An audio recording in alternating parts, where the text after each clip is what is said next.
Hi, my name is Rob Ryder, speaking out of Cornwall, and this is the second attempt to do a video that was taken down the other day due to me irresponsibly really talking about the medical system. So I obviously won't be doing that on this video. So this video is about the book Debt Slavery, The Economics of a Banking Mafia, and it's what I did about a week ago at the local hustings meeting, which was to go in and ask them about money. So I went in, there was 50, 60 people there in this spiritual church who'd invited them. Interesting, either the reform guy didn't go or wasn't invited to go. Not that I'm a supporter of reform at all, but I just think that's interesting. So there was a Green Party candidate, the local glory boy of the Liberal Democrats, the Conservative who was in at the moment, and then David Later, who was an independent. So they were talking about pots of money. What we're going to do if we get elected, we'll have pots of money for this. We'll take some money out of this pot and put it on housing. We'll take some money out of this pot and do this and do that. And you have to ask questions that relate to what is being spoken about. So I put my hand up and asked about money. And I was asked, by the host, is this relevant for what we're talking about? I said, well, yeah, because you talk about pots of money. So my question is regarding money. So I just listed, I opened my book and listed a little bit on the debt. So I took the debt clock in the book on the 3rd of the 3rd, 24, and it was just slightly shy of £3 trillion of UK government debt. Yeah, so that's not the full national debt, that's the UK government debt, which is in our names. And it grows, it's just over £5,000 per second. And according to the debt clock, equates to £46,000, £671 per citizen. So if it says per citizen, I'm presuming that means including children. Well, that's just UK government debt. The private debt, so the household debt, was just coming up to 2 trillion and was expected to reach 2.5 trillion by 2025. So for argument's sake, say 2 trillion. So we've got the 3 trillion government debt, couple of trillion household debt. So within that debt, we had the banks making £156 million per day on the interest payments of this household debt. Now, the UK government, on average, depending when these payments are due, but on average, you're paying about 1.5 billion per week interest payments on the government debt. So 156 million a day to the banks. You're talking really, £1 billion a week, maybe, depending if they calculate Saturday and Sunday as a working day. I'm not sure exactly how they calculate it, but you're talking over £2 billion a week, possibly a lot more, 2.5 billion, of our income, our money, going on interest payments. So that's UK government debt, household debt. I haven't found any information on business debt yet. You can carry on and on for debt. I just wanted to stick to the basics. So at least £1.5 billion a week of our taxpayers' money is going just to service the interest on the government debt. And you've got potentially 700, 800, 900 million a week going on interest payments of our household debt, possibly £1 billion. That money goes directly to the bankers. And I don't want to go through, keep repeating this, but I have to repeat it. Money, the interest is the issue, because the interest is what the banks don't create when they create money. So that money we pay as interest goes direct into their pockets as profit for basically doing nothing. Then we've got, for argument's sake, the black hole of the non-existent pension fund. We may as well stick another trillion. I have no idea what it is. Yeah, because there isn't a pension pot. This generation pays that generation, and it carries on like that. So there isn't a pension pot. Stick another trillion. So I would say at least in this country there's £6 trillion worth of debt. And again, I haven't included in there, or this survey that I've got, an official survey, said household debt. It didn't mention business debt. But if we take the business debt out of it, 6 trillion in debt. So it's quite possibly more. A couple of billion a week going straight in the pockets of the international banks and corporations, whoever owns the debt. So that's how I started the question. I quoted this debt, and I said, like, I've got a simple question for all of you. Where does this money, and I said, when I'm talking about money, I mean specifically currency. And when I'm talking about currency, I mean specifically digital currency. I'm not talking about the cash in our pockets, which is created by the central bank with permission of the Treasury. So that's probably less than 3% now. That's not what I'm talking about. I'm talking about the rest of the currency, the 97, possibly more percent. Where does that come from? So the Conservative MP who was standing at the time waffled on a bit because he knew I knew the answer. So he waffled a little bit, you know, kind of got around to it, said there's a bit of a problem with this, and mentioned there's problems in the banking system. Okay, but he didn't give a full explanation, but at least he could have avoided it, but he gave it a go.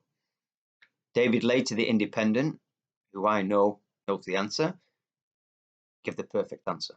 He was honest because he considered himself, he was running for candidate to be a public servant. So he gave the perfect answer. The Green Party guy calculated £6 trillion of debt for each person. Is only £100 each, so it doesn't matter.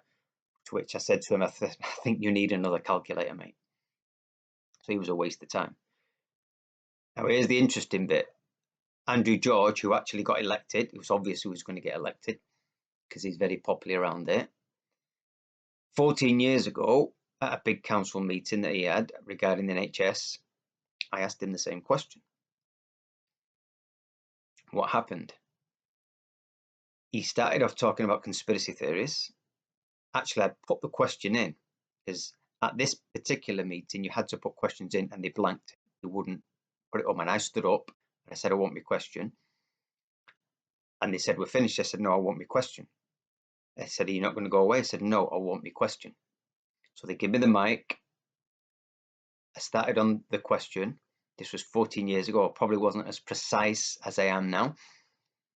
And they tried to take the mic off me. I wouldn't allow them. I said, no, I'm having my question. Andrew George then started talking about conspiracy theories, waffled on about economics. Nothing come of it. No interest from the audience, except one person at the end of the meeting. There was about 200-300 people in this meeting. One person come up and said, I know what you're talking about, but it's above the heads of most people here. Interesting then, fast track 14 years to this meeting that was in this spiritual church that I'd invited them. Andrew George's turn. The first thing he starts to talk about is international conspiracy theories. Now you have to remember I went on my own. There's about 50, 60 people there. I'm on my own. As I'm going to explain now, you've got to be very careful.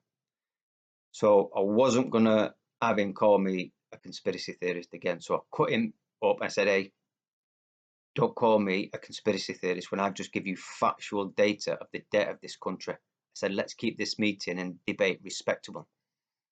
He didn't like that. This is why these people don't consider themselves public servants. Yeah. A public servant means there's a servant and master relationship. Who's the masters? Us. But in their mind, they don't see it like that. We don't have public servants anymore. They consider themselves the masters and us the servants. This is how this whole system has been inverted and subverted. So I interrupted him. He didn't like that. So then he started talking about complicated economics, which wasn't the question, just where's the money come from? And started going on, I might be wrong, and started shouting at me in front of everyone. Said, if you're wrong, if you're going to admit I'm wrong. I said, it's on the Bank of England website.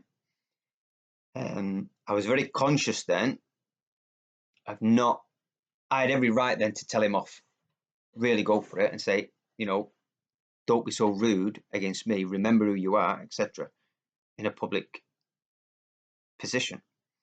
I couldn't do it because the UK column had been pushing this. That's the jumper I've got on today, and I put this on specifically because I'm going to talk about money.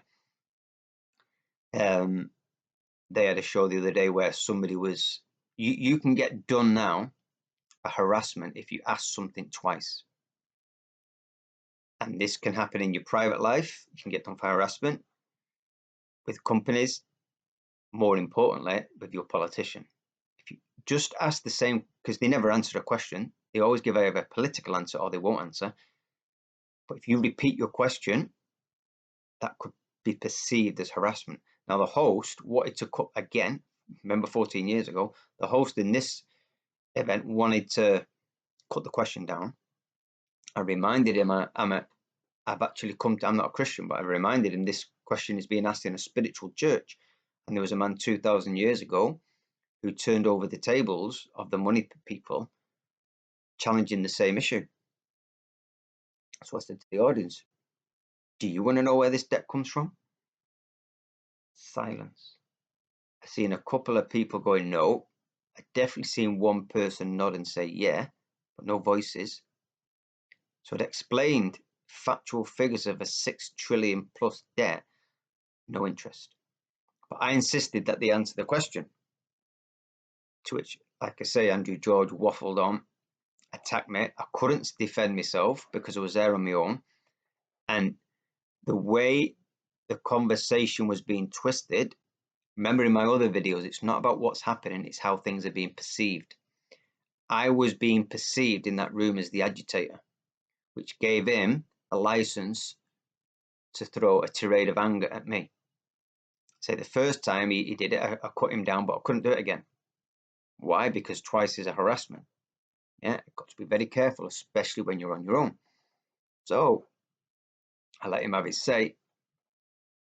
Again, at the end of the meeting, no interest. If somebody was telling me all your tax money is going on fraud, I'd want to know.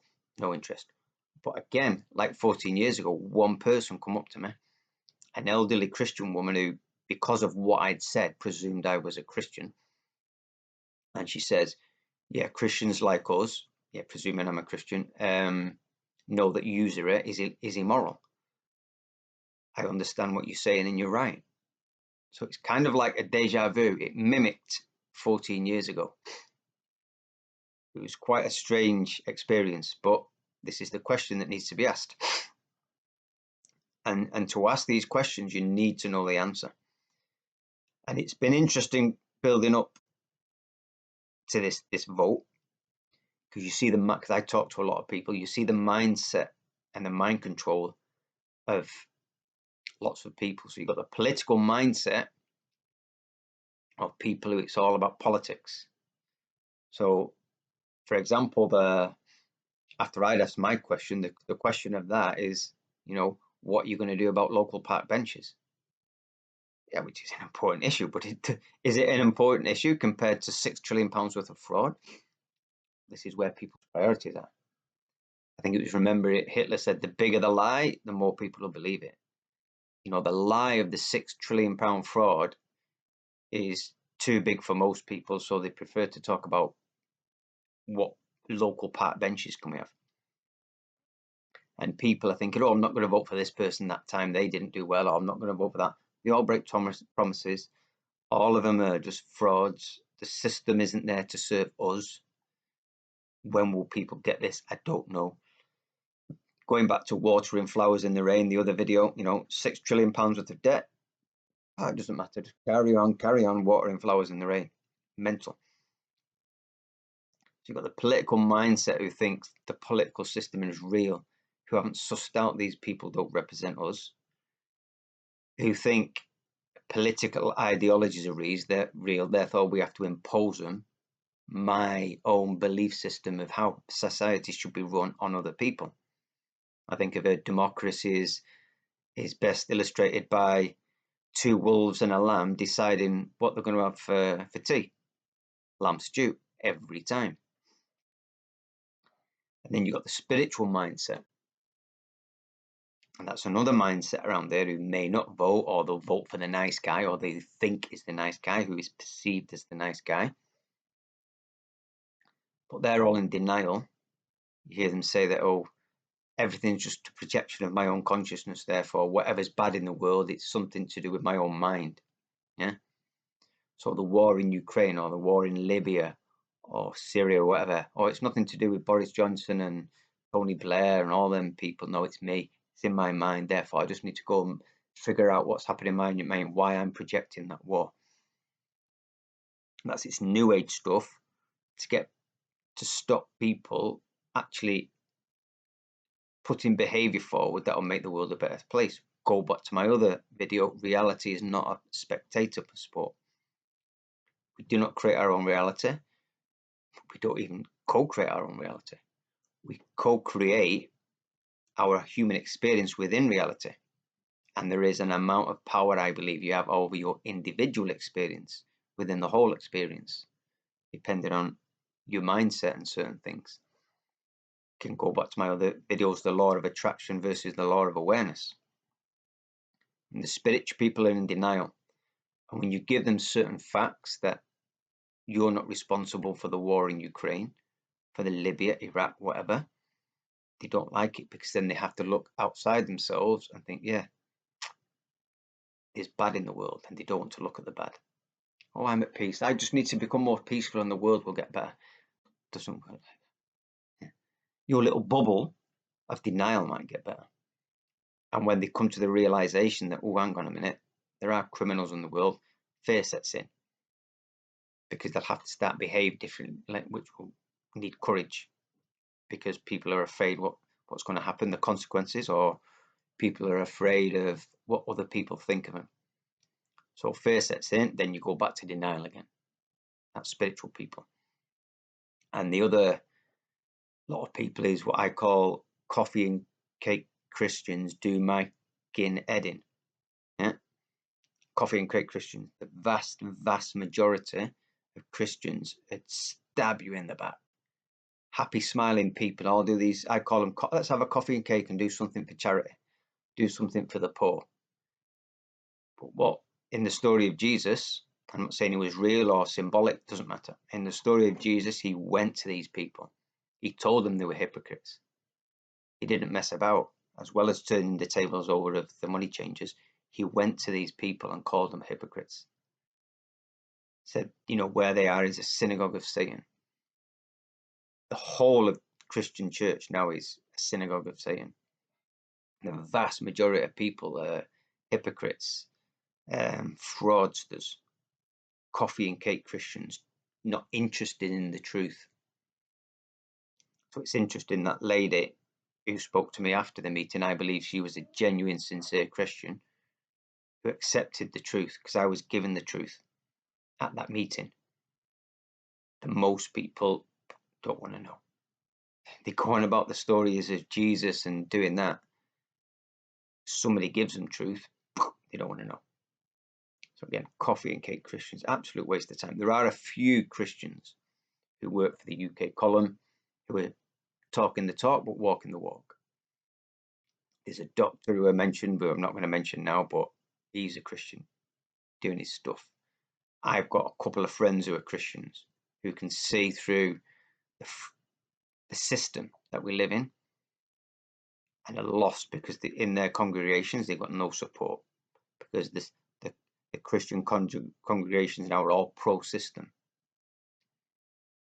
So that's been completely destroyed as an opposition. So we've got all this. It's incredible that I'm talking about 6 trillion plus of debt that is unpayable. Nobody's interested. I've been doing this since the 2008 financial crash, so it was probably 2009 really late when I kind of sussed it out, clearing my head. And basically you have, the money comes into circulation as credit, which is nothing wrong with that. Nothing wrong with banks creating money out of thin air, because the work that they're doing is advancing our future productivity. Nothing wrong with that, and that's the system I'm putting forward to solve this. But the interest doesn't exist. So the debt and the interest is always like that. In my system, the debt and the money in circulation is equal, yeah? Because the debt is really your productivity. In this system, you have the debt and the actual money in circulation. And like I say, you need more debt to push more money out to pay this debt.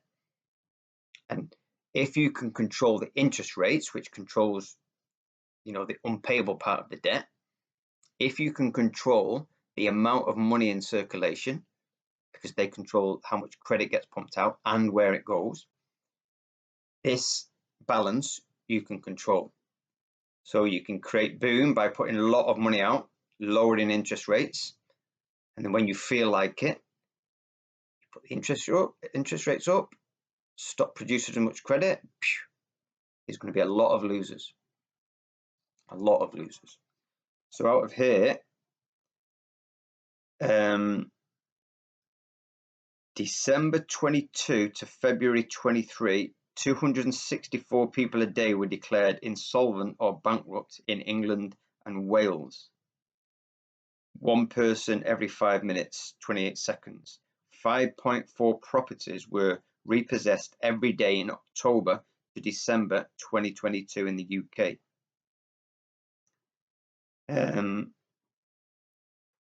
So all these people are losing the houses.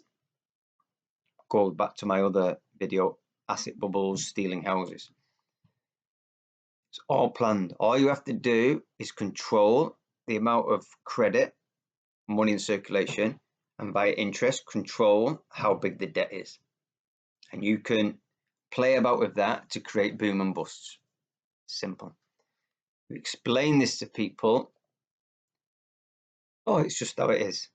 All right, so it's never going to change then. Right. They don't get it, which is mind-boggling, because they get lost in what I call the economics of a banking mafia, which is what the mainstream media trying to do. It's actually complicated economics. So, inflation's high, therefore we have to raise interest. Utter nonsense. Total utter nonsense. That's the excuse to start stealing your money and your houses, which is what they're really after, your assets. People don't care.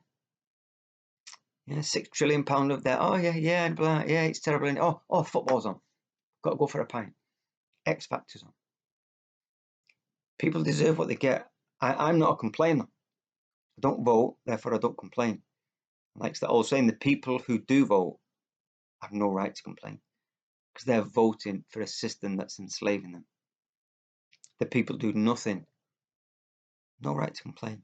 I don't listen to them, not interested. You're losing your house? Well, have you done out? No, okay, lose your house, lose your business. That's what you have to do. That's your universal lesson to start taking responsibility. People don't want to take responsibility. That's one of the massive major issues in society, how we've been so crushed that we're not capable of even taking responsibility for our own lives. I know that more than most, because I went years traveling where I had to live on my wits, complete 100 responsibility, take responsibility for the consequences of your actions. That was part of my life. I don't complain about the system being what it is, because we deserve it as a majority, unfortunately. And as Mark Passio says, it's only when we get a significant more conscious, moral human beings behaving, not just spiritually meditating, oh, I'm peace, I'm love, utter nonsense, behaving in a better way, but we all get a little bit more freedom and justice. But I agree with him, that's the only way forward. But I always say, where are we at the moment? Because I had my awakening many years ago, I just thought, well, I'm not so special. I'm not that clever. I've never been to university. This is easy. You just tell people and it'll all happen. The world will change within a few years. How wrong was I? Because I'd always wanted to know. Most people don't actually want to know. They're not interested, because when you know, you have to take responsibility. And these have been all my lessons I've been learning over the years. Why isn't anything changing? I had big hopes for the lockdown that this would kickstart a search for truth and freedom, and it did a little bit, but nowhere near enough. It's like now it never happened. Never happened. All the bad things that happened have been forgotten. So yeah, I'm kind of giving up a little bit on this, the Great Awakening. I'm not sure that's happening. So I kind of deal with things where we are. And I agree with Mark Passio, unless you raise the consciousness and the morality of the people, nothing's going to change. But as a first step, which I know he don't, again, it's not the solution. I agree with him. But as a first step, where we are as a conscious humanity, going back to the book I wrote with Patrick, the first thing that would have enormous changes in the world would be to get rid of this satanic debt-based system. And the solution is easy, and it's all in there. A window cleaner from Cornwall, well, who lives in Cornwall from Manchester, has shown you how to get rid of the world debt and prosperity for all. It's so unbelievably simple. People don't want to know. But if we can get enough people, it's a step forward. It's a step forward in the right direction, because that's how their control system is funded via this fraud. Keep asking that question. To ask the question, you have to know the answer. If you don't know what you're talking about, you get found out, you get looked stupid, and it actually makes things worse. And I'm not just trying to flog a book here. I don't think there's a book out there that explains it in the way I've explained it. But if you want it for free, just go back on my videos. I've explained it the best I can in all my little videos. It's there for free. Ask the question, but know the answer. You have to know the answer.